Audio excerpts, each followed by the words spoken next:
ॐ शन्नो मित्रशं वरुण शन्नो भवतर्यमा शन्नो इंद्रो बृहस्पतिः शन्नो विष्णुरुक्रमः।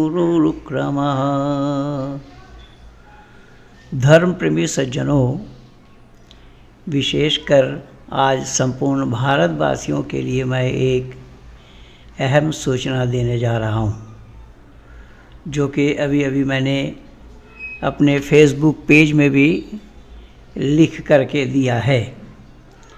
ज़रूर आप लोग अब तक पढ़ चुके होंगे। ये बिल्कुल शाश्वत बातें हैं। धर्म की जय, अधर्म का नाश। ये बिल्कुल ब्रह्म वाक्य है। परित्राणाय साधूनां विनाशाय च दुष्कृताम। लेकिन यहाँ शर्त ये है कि दुष्कृतकारियों का नाश कौन करे।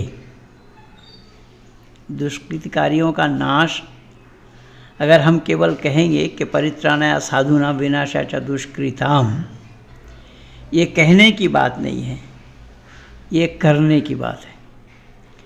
इसलिए मैं आज बिल्कुल दावा के साथ आप लोगों के सामने यह कहने के लिए मजबूर हो रहा हूँ कि धर्म का जय, अधर्म का नाश, ये तो अवश्यंभावी है। तो धर्म का जय केवल कहने की बात है या बताने की, करने की, आचरण में लाने की बात है। पर परेशानी तो ये है, कुल मिलाकर के धर्म की जय और अधर्म का नाश ये ब्रह्म वाक्य है, इसमें कोई संदेह नहीं है। लेकिन इसके केवल हम कहने तक ही सीमित छोड़ेंगे तो बात बन जाएगी क्या? कदापि बनना संभव नहीं है। क्या करना पड़ेगा? धर्म पर आचरण करना पड़ेगा, धर्म को जानना पड़ेगा, तदनुसार चलना पड़ेगा। लेकिन यहाँ धर्म को तो विशेषकर हिंदू घराने वालों ने जानने का प्रयास नहीं किया। ये हिंदू कहलाने वाले, हिंदू घराने वाले अगर धर्म को जानते होते तो आज ये अधर्म हिंदुओं पर हावी नहीं हो पाता। अब आप कहेंगे कैसा? तो जो जीते जागता प्रमाण वर्तमान समय में है, जो ईसाई और मुसलमानों का बोलबाला हुआ है, उसके लिए दोषी कौन है? जबकि ये हिंदू और ये क्या नाम है, ईसाई और मुसलमान, ये दोनों धर्म नहीं है, बौद्धिस्ट भी धर्म नहीं है। और तीनों वर्तमान समय में भारतवर्ष के अंदर में उधम मचा रहे हैं। और उधम काहे का है? हिंदुओं को बांटने के लिए, हिंदुओं को वर्गलाने के लिए, हिंदुओं में फूट डालने के लिए ये तीनों लगे हुए हैं। और विशेष करके तो ईसाई और मुसलमान हिंदुओं को ही ईसाई और मुसलमान बना रहे हैं। इस पर हिंदू भी सोचने के लिए, समझने के लिए तैयार नहीं। क्योंकि हिंदुओं के जो गुरु हैं, गुरुओं ने भी धर्म को जानने का प्रयास नहीं किया। आप कहेंगे कैसा? मैं एक छोटा उदाहरण दे रहा हूँ। ये हिंदू धर्म गुरु अगर धर्म को जानते होते तो आज स्वामी स्वरूपानंद जी को, जो कि शंकराचार्य कहलाते हैं अपने को, या शंकराचार्य कहते हैं हिंदू उनको, तो वो राम मंदिर के शिला पूजन का विरोध न करते। ये विरोध आज का नहीं था, ये विरोध बहुत पहले भी हुआ है। जबकि उत्तर प्रदेश के मुख्यमंत्री मुलायम सिंह जी थे और शिला पूजन के अवसर पर ये शंकराचार्य विरोध में निकले हुए थे। उत्तर प्रदेश के आजमगढ़ ज़िला के फूलपुर से उनको पकड़ा गया था। ये हिंदुओं को याद नहीं है, हिंदू जानते भी नहीं है। क्योंकि ये हिंदुओं के गुरु जो ठहरे, जिनको खुद को धर्म नहीं मालूम, खुद धर्म को नहीं जानते हैं, वो धर्म की रक्षा कहाँ से करेंगे? वो हिंदुओं में ही फूट डाल रहे हैं। कहीं देखेंगे आप, वो गंगा स्नान नहाते समय भी विरोध करेंगे। हिंदू कहीं इकट्ठा हो रहा है, हिंदू किसी बात के लिए अपना संगठन को मजबूत बना रहा है, हिंदुओं का कहीं एकत्रीकरण हो रहा है, तो ये बीच में ज़रूर कूदेंगे और ये गुरु ठहरे हिंदुओं के। केवल इतना ही नहीं, इन हिंदुओं ने जिन स्वामी विवेकानंद को गुरु मान रखा है, स्वामी विवेकानंद भी धर्म को नहीं जानते थे, धर्म का धा उनको नहीं मालूम था, और ना उनके गुरु रामकृष्ण परमहंस देव को धर्म के बारे में कुछ जानकारी थी। मैं प्रमाण दे रहा हूँ, अगर रामकृष्ण परमहंस देव धर्म को जानते होते तो उन्हें नमाज पढ़ने की ज़रूरत न हुई होती, उन्हें धर्म के बारे में जानकारी हुई होती, अपना धर्म क्या है उनको अगर जानकारी होती तो वो नमाज पढ़ने क्यों जाते। ये सारा काम मैं जान करके बोल रहा हूँ, जानकारी के साथ बोल रहा हूँ, और यही कारण बना कि स्वामी विवेकानंद भी धर्म को नहीं जान पाए, इसीलिए वो ईसाइयों को भी धर्म मान रहे हैं और इस्लाम को भी धर्म मान रहे हैं। और ये ईसाई और इस्लाम वाले कर क्या रहे हैं, भोली भाली हिंदू जनता को ईसाई और मुसलमान बनाने में लगे हुए हैं। जो हिंदू घराने के लोगों को ईसाई और मुसलमान बनाने में लगे हुए हैं, इसके लिए दोषी कौन है? इसके लिए दोषी हिंदू है, हिंदू और हिंदुओं के गुरु। अगर गुरु इनको सही पाठ पढ़ाते होते तो बात कुछ और बनती। हिंदुओं को धर्म के बारे में जानकारी नहीं थी, वो जानते नहीं थे, इसलिए ये सारा नतीजा आपके सामने है। अगर हिंदू ये जानते कि धर्म बनाया नहीं जाता, धर्म ईश्वर प्रदत्त होता है, धर्म ईश्वर द्वारा संचालित होता है, ईश्वर द्वारा बनाया हुआ होता है, धर्म में मानव मात्र के लिए भेदभाव नहीं होता, धर्म मनुष्य मात्र के लिए है, आदि सृष्टि से है और अंत तक रहेगा, ये अगर हिंदू गुरु जानते होते स्वामी विवेकानंद, तो फिर इस्लाम को और ईसाइयत को भी उन्हें धर्म कहना ही नहीं पड़ता।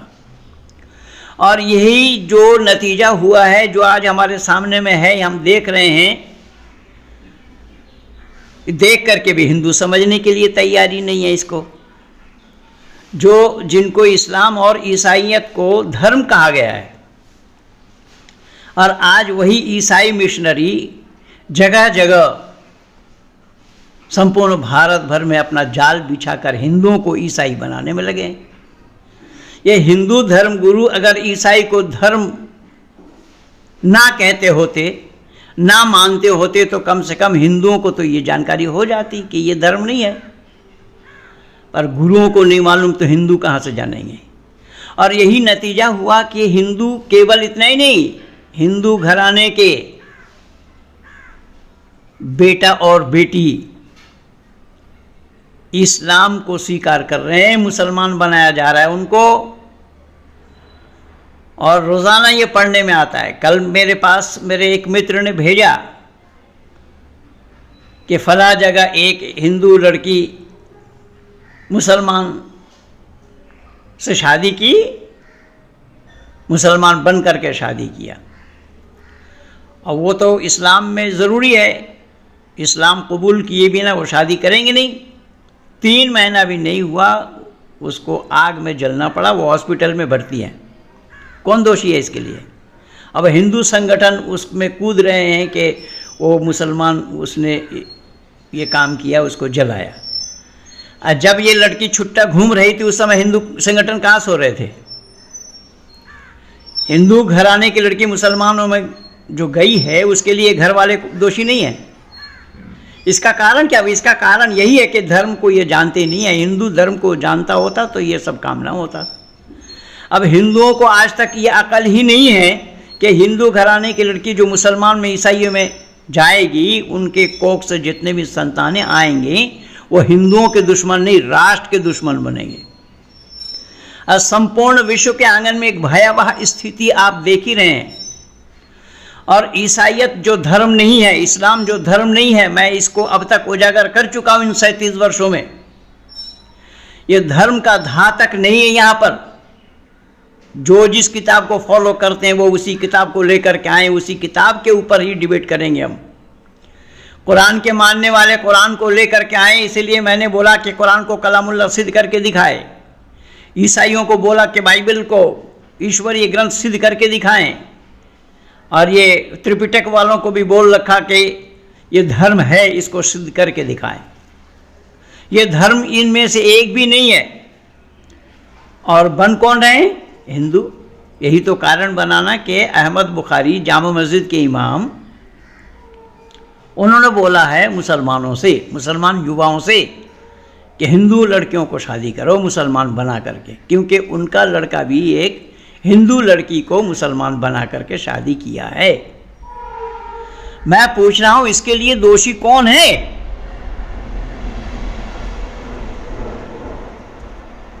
हिंदू अगर इस सच्चाई को जानते होते तो ये नौबत क्यों आती? हिंदू नहीं जान रहा है कि धर्म है क्या, धर्म किसको कहा गया है। अगर ये धर्म को जानते होते आज अधर्म का बोलबाला ना हुआ होता। जबकि ये शुरू से ही कहते आए हैं परित्राणाय साधूनाम विनाशाय दुष्कृताम, साधु महात्माओं का जय, दुष्कृतकारियों का नाश, इन्होंने कहा है, चरितार्थ नहीं किया।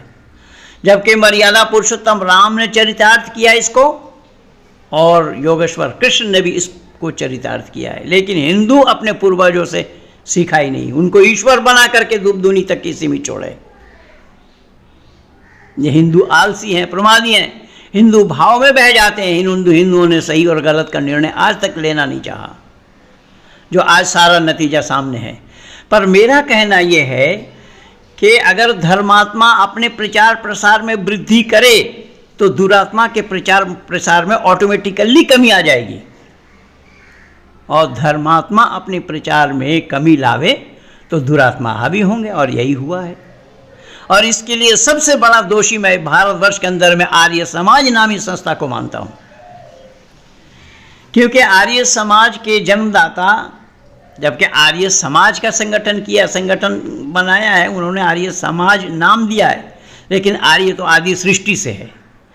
ऋषि दयानंद ने आर्य समाज की स्थापना की, और वेद सब सत्य विद्याओं की पुस्तक है। वेद का पढ़ना, पढ़ाना, सुनना और सुनाना सब आर्यों का परम धर्म बताया है। और दयानंद ने धर्म मनुष्य मात्र के लिए एक है, इसको अनेक प्रकार से, अनेक ग्रंथों से, अनेक किताबों के प्रमाणों से सिद्ध किया। पर आर्य समाज भी इस पर पहल नहीं की। अगर आर्य समाज के लोग इसी धर्म का प्रचार प्रसार करते होते तो आज अधर्म हावी कैसे होते? पक्ष दो होते हैं।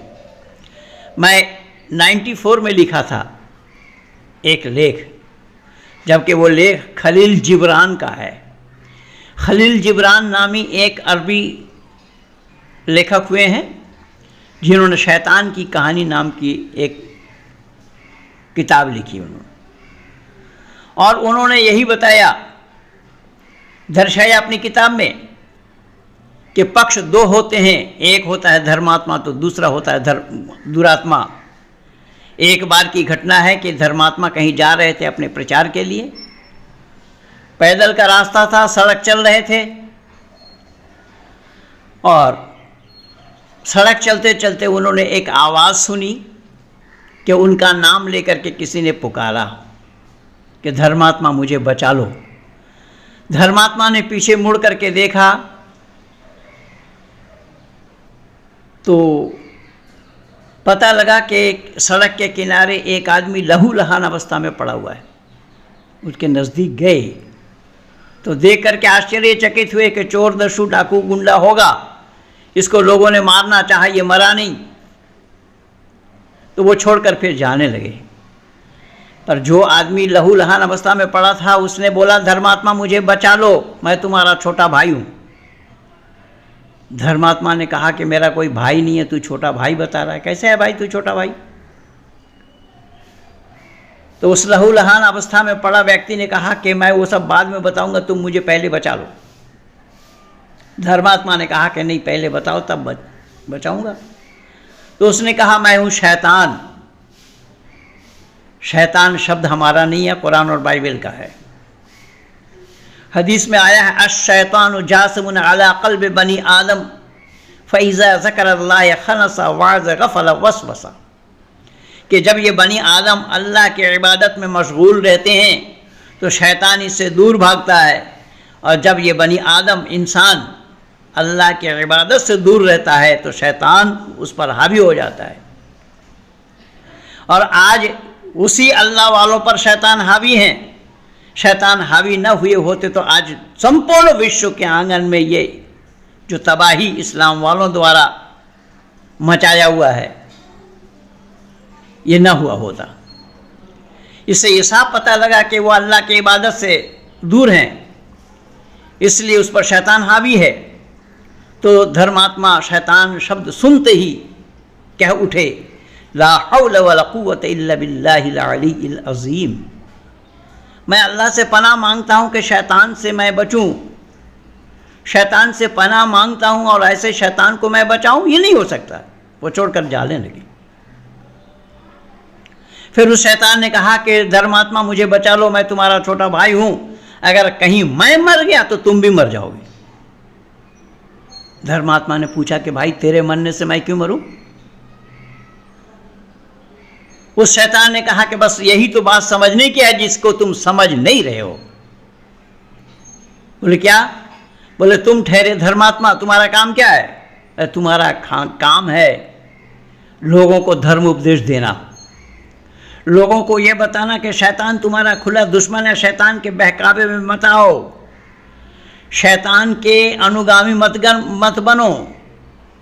और अल्लाह ने भी कुरान में अनेक जगह मना किया है, शैतान के बहकावे में मत आओ, शैतान तुम्हारा खुला दुश्मन है। और शैतान को दुश्मन बनाने वाला भी अल्लाह है। बंधुओं ये भी सुनिएगा, ये यहोवा और अल्लाह दोनों मैं कई बार लिख करके दिया हूँ आप लोगों को। पर ये मत समझिएगा कि शैतान केवल इंसान को गुमराह करता है, पर गुमराह करने वाला अल्लाह भी है। अब मानव समाज को इस पर निर्णय लेना है कि उन गुमराह करने वालों में से सबसे बड़ा गुमराह करने वाला कौन है, शैतान है या अल्लाह है? जब अल्लाह ही गुमराह करने वाला है, अल्लाह ही रास्ता दिखाने वाला है, तो अल्लाह फिर अलग से गुमराह करने के लिए शैतान को क्यों बनाया? ये कुरान और बाइबल दोनों फंसा पड़ा है, इसीलिए तो मैं चुनौती दे रहा हूं इन दोनों को।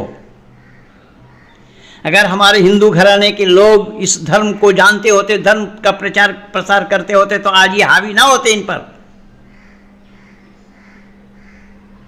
उस शैतान ने कहा कि धर्मात्मा तुम तो दुनिया वालों के सामने जाकर के प्रचार करते हो कि शैतान तुम्हारा खुला दुश्मन है, शैतान के बहकावे में मत आओ। बोले हाँ वो तो ठीक, यही तो मैं कहता हूँ। शैतान कहने लगा जब यही कहते हो तुम, तो तुम मेरे नाम को भुजा करके ही खा रहे हो। अगर मैं मर गया तुम अपनी दुकान कहाँ चलाओगे, तुम्हारी दुकानदारी कैसे होगी? यह घटना मैं 94 में लिखा था। मैं निवेदन कर रहा हूं, यह किस्सा मैंने खलील जिब्रान से ली, उस किताब को पढ़ करके मैंने यह किस्सा लिखा था हिंदी में। और मैं दावा के साथ ये कह रहा हूँ, ये हमारा सामने आज ये प्रैक्टिकल हो रहा है, हुआ है। हिंदू घराने के लोग या आर्य कहलाने वाले लोग अगर धर्म पर आचरण करते होते, धर्म का प्रचार प्रसार करते होते, तो अधर्म इन पर हावी ना हो पाता। अधर्म हावी होने के लिए दोषी कौन है? यही हिंदू कहलाने वाले, आर्य कहलाने वाले, जो धर्म के ठेकेदार हैं, जो धर्म को जानता हूं बताते हैं। और मैं दावा के साथ कह रहा हूं, जो हिंदू संगठन, धार्मिक संगठन है जिसको विश्व हिंदू परिषद कहा जाता है, VHP कहा जाता है, उनके बड़े बड़े अधिकारी भी धर्म का धा तक नहीं जानते। मैंने इसको प्रैक्टिकल करके देखा है। सुदर्शन न्यूज चैनल में जब जाकिर नाइक का पर्दाफाश प्रोग्राम चल रहा था, तो सुरेश चौहान जी ने मोहन जोशी, जो कि जनरल सेक्रेटरी थे विश्व हिंदू परिषद के, दूरदर्शन में उनसे पूछा, मोहन जोशी जी, कि डॉक्टर जाकिर नाइक को आप जानते हैं? उन्होंने साफ मना किया कि हम नहीं जानते। ये है हिंदू, ये है हिंदू प्रचारक, वो हिंदुओं के ठेकेदार हो। हिंदुओं सुनो जरा कान खोल करके, तुम्हें बचाने वाला कौन है? ये खुद नहीं जानते, तुम्हें बचा लेंगे ये? इसलिए तो बार बार मैं हिंदुओं को बुलाता हूं कि वेद ही एकमात्र रास्ता है। वेद के शरण में आने पर ही बचने का रास्ता मिलेगा। नाना पंथ विदते आयनाया, वेद मुकद्दस में परमात्मा का भी यही उपदेश है कि तुम्हें कोई बचा नहीं सकता, सही और सच्चा रास्ता केवल वेद है। अगर यह धर्मात्मा अपने प्रचार प्रसार में वृद्धि करते होते तो आज जगह जगह भारत भर में ईसाई मिशनरी का बोलबाला क्यों और कैसा होता, ये पालघर वाला कांड क्यों और कैसे आता? ये तो जीते जागता प्रमाण है। फिर भी हिंदू कुछ भी सीखने के लिए, समझने के लिए, आचरण में लाने के लिए तैयार नहीं है। क्यों? ये हिंदू जो ठहरे। हिंदू के माने होता है बिना पेंदी का लोटा, जिसको कुछ भी अता पता नहीं है, जो गंगा गए गंगादास, जमुना गए जमुनादास। यही गंगादास और जमुनादास होने के कारण ही आज ये सारा नतीजा है जो हमारे और आपके सामने है। इसलिए मैंने केवल 2 टुक में आप लोगों को यही बताना चाहा कि धर्म पर आचरण करो, हिंदू धर्म को जानो। अगर धर्मात्मा अपने प्रचार प्रसार में वृद्धि करे तो दुरात्मा का प्रचार प्रसार में ऑटोमेटिकली कमी आ जाएगी, और धर्मात्मा कहलाने वाले अपने प्रचार में कमी लावे तो दुरात्मा के प्रचार में वृद्धि होगी। यही हुआ है। और सबसे बड़ा जिम्मेदार मैंने इसको आर्य समाज को माना है कि आर्य समाज विशुद्ध वेद का प्रचार करता है। अगर विशुद्ध वेद का प्रचार करते होते ये और उस पर आचरण करते होते, जद जपोती तद कार्य करोती होते, जैसा बोलते वैसा काम करते होते, तो आज आर्य समाज के संस्था में यह कब्जा कुब्जा का प्रकरण नहीं चलता। ये अपने आप में दोषी हैं, और मेरे में कमी यही है कि मैं असत को सहन करता नहीं है। मैं सत्य का उजागर करने में लगा हूँ। ये 37 वर्ष हो गया मुझे। मैं केवल सत्य से ही नाता रखता हूँ। कई बार लोग मुझे कहते हैं कि आप कुरान के खिलाफ बोलते हैं, बाइबल के खिलाफ बोलते हैं। मैंने कहा मैं किसी के खिलाफ नहीं बोलता हूँ, मैं असत और अधर्म के खिलाफ बोलता हूँ। अगर है तुम्हारा सत्य तो आओ सामने। सामने आने की हिम्मत किसी की नहीं है, पर दूर से बैठे बैठे चिल्पो कर रहे हैं। आज हमारे शिष्टमंडलियों ने जो ईसाइयों के ऊपर मुहिम छेड़ रखा है, वो भी आप लोग देख रहे हैं, सुन रहे हैं। इन बच्चों को भी निरुत्तर करने की क्षमता इन बाइबल वालों के पास नहीं है।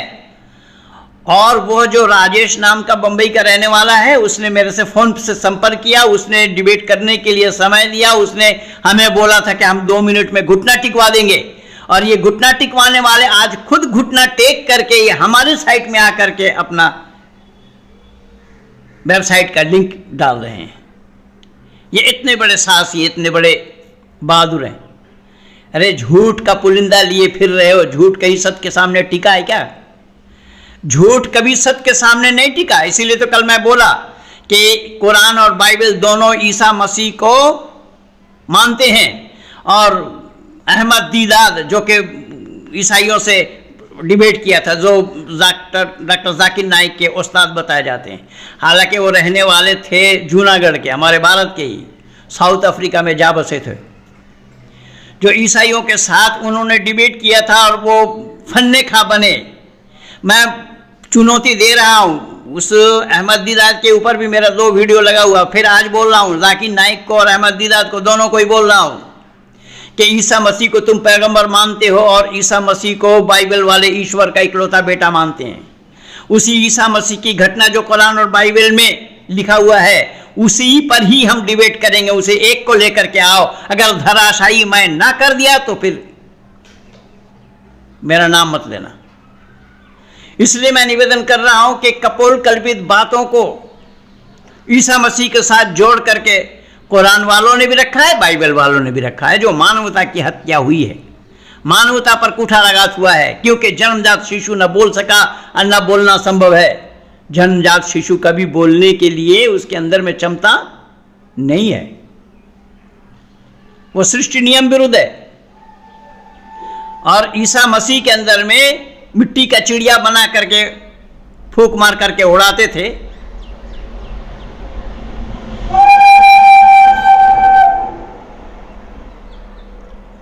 ये कुरान बताता है और बाइबल बताता है, ये किसी मनुष्य के लिए संभव नहीं है। ये कपोल कल्पित बात है। इसीलिए मैं केवल नमूना दे रहा हूं, इसी सच्चाई को उजागर करूंगा। सामने आओ, कुरान वाला आओ, बाइबल वाले आओ, और ये त्रिपिटक वाले जो हिंदुओं में फूट डालने का काम कर रहे हैं ये लोग। कहीं भीमसेना है तो कहीं सेफ बाम सेफ है तो कहीं भीम आर्मी है तो कहीं कुछ है कहीं कुछ है। ये चंद्रशेखर रावण अपने को कह रहा है, ये कन्हैया लाल अपने को कह रहा है। ये साजिश हैं हिंदुओं को बर्बाद करने के लिए। पर हिंदुओं को बर्बाद करना किया जाना संभव नहीं है। इतना जरूर ध्यान में रखना कि सिकंदर सलूकस मिटाने को आए, खुद ही मिट गए पर मिटाने न पाए। ये ध्यान में जरूर रखना है। लेकिन फिर भी मैं यही कहूंगा आप लोगों से कि धर्म का जय अधर्म का नाश, या धर्म की जय अधर्म का नाश अगर आप चाहते हैं तो धर्म का प्रचार प्रसार करते रहिए, जिससे हिंदू घराने के बेटा और बेटी कोई ईसाई और मुसलमान बनने ना पाए, ये पालघर वाली घटना सामने आने ना पाए।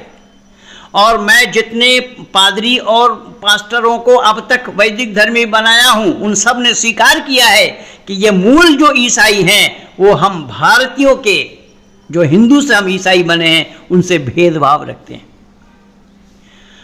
उनसे भेदभाव रखते हैं, उनसे ईर्ष्या करते हैं, चाहे हम भले ही कितने पादरी क्यों ना बन जाएं। ये उन पादरियों ने खुद बोला है जिन्हें मैं वैदिक धर्मी बनाया हूं। मैं जानबूझ करके नाम लेना नहीं चाहता, यूट्यूब में भरा पड़ा है, उसमें देखें, प्रमाणों के पुलझड़ी लगा रखा हूं। मैं निवेदन कर रहा हूं, ये सारा अधर्म हो रहा है। जो धर्म का धा जानते नहीं है वो धर्म धर्म चिल्ला रहे हैं। इसलिए मैंने निवेदन किया कि ये एक काल था जिस काल में आदि गुरु शंकराचार्य ने इन जैनियों और बौद्धिस्टों को भारत से समाप्त कर चुके थे, क्योंकि इन्होंने दोनों ने ही सत्य सनातन वैदिक धर्म का बड़ा नुकसान किया है। मैं एक जन्म में बता करके समाप्त नहीं कर पाऊंगा, इसीलिए वीडियो को लंबा न करता हुआ मैं उपसंहार की तरफ जा रहा हूं। और आप हिंदू कहलाने वालों को या आर्य कहलाने वालों को यही बताना चाह रहा हूं कि धर्मात्मा अगर प्रचार में वृद्धि करे तो दुरात्मा के प्रचार में ऑटोमेटिकली कमी आ जाएगी। तो धर्मात्माओं के लिए ये ज़रूरी है, धर्मात्माओं के लिए आवश्यक है कि वो अपने धर्म के प्रचार प्रसार को वृद्धि करे, धर्म को प्रचार प्रसार करते हुए जन जन तक पहुंचाए और उन लोगों तक ये बात भी पहुंचाए कि ईसाई कोई धर्म नहीं है, इस्लाम कोई धर्म नहीं है, ये व्यक्ति विशेष के द्वारा चलाया हुआ है, ये धर्म के साथ मुकाबला ये नहीं कर सकते। इसीलिए हमारा शास्त्र का कहना है कि सत्यमेव जयते ननितम सत्येन पंथा विततो देवयाना। सत्य का ही जय होता है, सत्य को कोई दबा करके रख नहीं सकता और सत्य को कोई हरा भी नहीं सकता, सत्य के साथ मुकाबला नहीं कर सकता कोई, आज तक नहीं हुआ, यह शाश्वत है, आदि सृष्टि से लेकर के अब तक चलती चली आ रही है और प्रलय तक चलती रहेगी। सत्य को कोई हरा नहीं सका, इसलिए सत्य के सामने सबको नतमस्तक होना पड़ेगा। और यह हमारे हिंदुओं के, हिंदू घराने की ये कमबख्ती की नतीजा है कि हिंदू घराने के लोग अगर ये सत्य को जानते होते तो आज हिंदू घराने वालों को ये आंख न दिखाते, न ये शाहीन बाग वाला कांड होता और न दूरदर्शन में बैठ करके मौलाना साजिद रशीदी ये कह पाता कि मंदिर बना लो, हम तोड़ करके मस्जिद बना देंगे। ये कहने की हिम्मत किसने दी? लोकसभा में बैठ करके वंदे मातरम का विरोध कर रहा है। ये साहस कहां से ले आए? ये सब हिंदुओं की कमी है। और ये हिंदू उन्हीं के ही मजार में कभी कोई चादर चढ़ा रहा है, कभी कोई फूल चढ़ा रहा है, कभी कुछ कर रहा है, कभी कुछ कर रहा है। ये हिंदू हिंदू हिंदू, जो हिंदू के माने चोर, लुच्चा, लफंगा, शराबी, कबाबी, दगाबाज, बदमाश, काला काफिर है। ये मैं नहीं कह रहा हूं। उर्दू शब्दकोश देखें, फारसी शब्दकोश देखें, अरबी शब्दकोश देखें, उन शब्दकोश में हिंदू के इतना ही अर्थ दिया हुआ है। खैर उधर मैं नहीं जा रहा हूं, मैं ये बोल रहा हूं, ये प्रैक्टिकल मैं दिखा रहा हूं आप लोगों को कि मुख्यमंत्री रहते हुए तो टोपी नहीं पहनते, प्रधानमंत्री बनते ही चादर चढ़ाना चढ़ाना याद आ जाता है कि उनके दादाजी थे या नाना जी थे, उनको चादर चढ़ाना है। यह तो नतीजा हिंदुओं का है, इसलिए मैंने बिना पेंदी का लोटा बोला। और हिंदुओं की हिम्मत अफजाई, हिंदुओं ने उनकी हिम्मत अफजाई करी जो आज ये बड़े बड़े बोली बोल रहे हैं, दूरदर्शन में बैठ करके हिंदुओं को धमकी दे रहे हैं, और दूरदर्शन वाले भी हिंदुओं को धमकी सुनवा रहे हैं उन मुसलमानों के द्वारा। मुसलमानों की हिम्मत अफजाई हिंदुओं के द्वारा हुई है, मुसलमानों की हिम्मत अफजाई हिंदुओं ने की और कराई है। उन्हें साहस हिंदुओं के द्वारा ही मिला हुआ है, तभी तो वो दूरदर्शन में बैठ करके कह रहे हैं ना, मंदिर बना लो, मंदिर तोड़कर मस्जिद बनाएंगे। अरे हिंदुओं, ज़रा सोचो तो सही कि आज ये नौबत क्यों आई? ये सिर्फ और सिर्फ तुम्हारे अदूरदर्शिता के कारण। वरना उस काल में अगर अकबर बादशाह को अपने दिल में मिला लिया गया होता तो ना पाकिस्तान का जन्म होता, ना पाकिस्तानी आतंकवादी बनते। लेकिन ये हिंदू मूर्ख बीरबल ने ये होने नहीं दिया। खैर, मैं इतिहास की तरफ नहीं जाऊंगा, लंबा हो जाएगा। तो मैं केवल 2 टुक में यही आज सुबह अपने फेसबुक पेज में लिखा, पोस्ट किया, और उसको मैं आप लोगों के सामने वीडियो के तौर पर उजागर करना बड़ा उचित समझा कि ये हमारी अदूरदर्शिता के कारण, हमारी कमबख्ती के कारण, हमारे कंजूसी के कारण, हमारे सभी कमी के कारण आज इस्लाम और ईसाई हावी हो रहे हैं, क्योंकि धर्मात्मा अपने प्रचार में कमी किया और दुरात्मा हावी हुए। यही खलील जिब्रान ने यही कहा था कि मेरे नाम को भुजा करके खा रहे हो, तुम दुनिया को बताते हो कि दुरात्मा के बहकावे मत आओ, शैतान के बहकावे में मत आओ, मैं ही अगर मर गया तो तुम दुनिया को उपदेश क्या दोगे? इसलिए जिम्मेदारी बन जाती है धर्मात्मा पर। लेकिन ये धर्मात्मा तो कहने के लिए है, धर्मात्मा धर्म को जानते नहीं है। दुनिया भर का ताम झाम गले में लटका करके वो अपने को धर्मात्मा कह रहे हैं, चाहे वो नरसिम्हानंद हो या कोई और आनंद हो। अब जबकि हमारा शास्त्र में यही कहा है, न निगम धर्म कारणम, धर्म के लिए बाहरी चिन्ह की कोई आवश्यकता नहीं है। धर्म के लिए बाहरी चिन्ह की कोई आवश्यकता नहीं है। गले में ताम झाम दुनिया भर का लटकाए हुए हिंदू धर्म गुरु बता रहे अपने को, और ये मूर्ख हिंदू उन्हीं के ही पीछे पीछे घूम रहे हैं जो बलि चढ़ाने की बात कर रहे हैं, कभी कुछ कर रहे हैं, कभी कुछ बता रहे हैं, जो धर्म का धा जानते नहीं है। इसलिए फिर मैं निवेदन कर रहा हूं, समय है, अभी भी समय है। अगर सच्चाई के रास्ते पे आ जाते हो, वेद के रास्ते पे आ जाते हो, वेद को आचरण में लाते हो, वेद अनुसार अपना जीवन जीते हो, वेद अनुकूल अपना जीवन अतिवाहित करते हो, अपने बच्चों को भी उसी वेद पढ़ने और पढ़ाने का प्रयास करते हो, या वेद की तालीम देते, तो तुम्हारे घर में बच जाते। हो सकता है आप लोग ये कह सकते हैं कि पंडित जी आप क्या वेद पढ़ाने की बात करोगे, आपके वेद पढ़ाने वाले गुरुकुल में ही तो लड़की आत्महत्या कर रही है।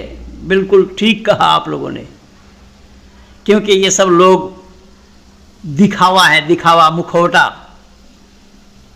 जो ये नोएडा वाला गुरुकुल में लड़की कांड हुआ है, इसका एक गुरुकुल और है उसी 33 नोएडा सेक्टर 33 में। वो गुरुकुल जब डॉक्टर मुमुक्षु के पास रहा तो मैंने भी अपने 2 बेटों को वहां दिया था पढ़ने के लिए। जब डॉक्टर मुमुक्षु के हाथ से वो गुरुकुल छीन लिया गया, जयेंद्र ने छीना, तो मेरा लड़का देवेंद्र जिसका नाम है, मेरे साथ नज़दीकी होने के कारण उस लड़के को गुरुकुल का सारा काम सौंप दिया था। लेकिन उस लड़के के साथ भी दुर्व्यवहार किया, मेरे उस लड़के के साथ भी दुर्व्यवहार किया। वो लड़का पॉइजन खाने के लिए मजबूर हुआ और उसको हॉस्पिटल में, नर्सिंग होम में भर्ती करके मुझे फ़ोन कर रहे हैं, पंडित जी इस तरीके की बात है, इनको आकर के ले जाइए।